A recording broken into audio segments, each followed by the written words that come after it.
చూస్ country delight, live better. ఇప్పుడే country delight యాప్ని download చేసుకోండి.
కన్నప్ప చిత్రం ఊహకి అందంత గొప్ప చిత్రంగా అనేక రకాలుగా అర్జునుడి దగ్గర నుంచి మొదలు పెడితే మధ్యలో వచ్చినటువంటి అనేక మజిలీలు ఈ సినిమాని ఆద్యంతం ఇంట్రెస్టింగ్గా గొప్పగా తీసినటువంటి మోహన్ బాబు గారికి ముందుగా నా అభినందనలు.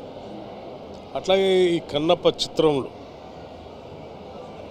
హీరోగా నటించినటువంటి మంచు చాలా గొప్పగా నటించాడు.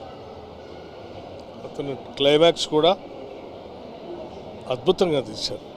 ఈ సినిమా చిత్రీకరణ కానీ లేకపోతే సుందరమైన ప్రదేశాలు కానీ కథనం కానీ లేకపోతే నటించడం కానీ అద్భుతంగా ఉంది. నిజంగా ఇది ఒక మైల్ స్టోన్ మూవీ. కన్నప్ప చిత్రం చూసినాక నిజంగా తెలుగు చిత్ర పరిశ్రమలో చాలా రోజుల తర్వాత ఇలాంటి సినిమా రావడం, ముఖ్యంగా ప్రఖ్యాత నటుడు మోహన్ బాబు వారి సారథ్యంలో మంచు విష్ణు గారు హీరోగా, అలాగే కొన్ని పాత్రల్లో ప్రముఖ హీరోలు అక్షయ్ కుమార్ కానీ, మోహన్ లాల్ గారు కానీ, ప్రభాస్ గారు కానీ వీళ్ళందరినీ తీసుకొచ్చి ఒక మంచి సినిమా నిర్మించి ఈరోజు శివభక్తులకే కాదు అందరికి కూడా పరవశించిపోయే విధంగా రావడం, నేను మా డిప్యూటీ సీఎం గారు అలాగే పొన్నం ముగ్గురు మినిస్టర్లను కలిసి రావడం, మా డిప్యూటీ సీఎం గారు ఆధ్వర్యంలో చిత్ర పరిశ్రమకు, తెలుగు చిత్ర పరిశ్రమకు సినిమాటోగ్రఫీ మినిస్టర్గా మీరు ప్రముఖ దర్శకులు అందరూ కూడా ఇలాంటి సినిమాలు కొన్ని అప్పుడప్పుడు తీస్తుండాలి. ఎందుకంటే ఈరోజు తెలుగు స్టోరీ, అలా కన్నప్ప స్టోరీ మనం గతంలో చూసినాం. అందుకనే సినిమా ఇండస్ట్రీ మినిస్టర్గా కొందరికి కోరుతున్నాను, అందరు కూడా ఇది ఒక మన హిందూ మతం కానివ్వండి, శివుడు కానివ్వండి, ప్రముఖ దేవాలకు సంబంధించి కొన్ని సినిమాలు వస్తే తెలుగు పిల్లలకి, యువకులకు కూడా తెలిసే అవకాశం ఉంటుంది. కాబట్టి మరొకసారి